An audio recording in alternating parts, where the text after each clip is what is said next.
उत्पत्ति ग्रंथ अध्याय 23। सारा की मृत्यु। सारा 127 वर्ष की उम्र तक जीती रही और कानान के किरियात अरबा अर्थात हेब्रोन में उसका देहांत हो गया। इब्राहिम ने उसके लिए मातम मनाया और विलाप किया।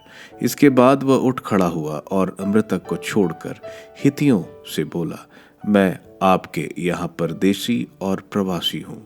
मुझे मकबरे के लिए थोड़ी सी जमीन दीजिए जिससे मैं उचित रीति से अपनी मृत पत्नी को दफना सकूं। हितियों ने इब्राहिम को उत्तर दिया, महोदय, हमारी बात सुनिए।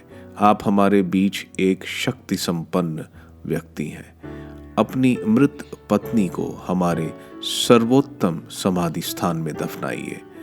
आप हम में से किसी के भी समाधि स्थान में उसका दफन करेंगे तो वह आपको नहीं रोकेगा।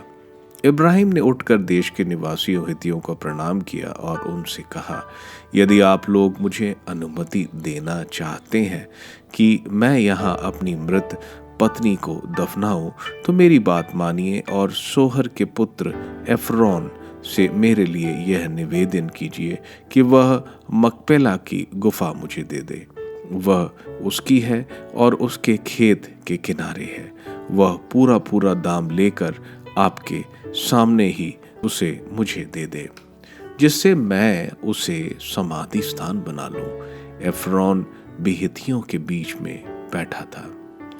इस पर हिती एफ्रोन ने उन सब हितियों के सामने जो नगर के दरवाजे के पास इकट्ठे थे, इब्राहिम को इस प्रकार उत्तर दिया, महोदय, ऐसा नहीं, आप मेरी बात मानिए। मैं वो भूमि और वो गुफा भी जो उस पर है आपको दान देता हूँ।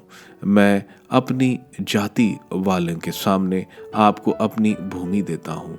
आप अपनी मृत पत्नी का दफन कीजिए।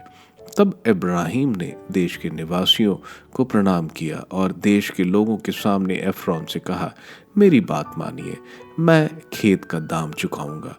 उसे मुझसे स्वीकार कीजिए जिससे मैं अपनी मृत पत्नी को वहां दफनाऊं। एफ्रोन ने इब्राहिम को उत्तर दिया, महोदय, मेरी बात सुनिए। वह भूमि तो 400 चांदी के शेकेल की है, लेकिन मेरे और आपके बीच इसका क्या महत्व। अपनी मृत पत्नी का दफन कीजिए। इस पर इब्राहिम ने एफ्रोन की बात स्वीकार कर ली। फिर चांदी तौलकर इब्राहिम ने एफ्रोन का खेत का वह दाम दिया जो उसने हित्तियों को सुनाकर कहा था, अर्थात बाजार में प्रचलित तौल के अनुसार 400 चांदी के शेकेल।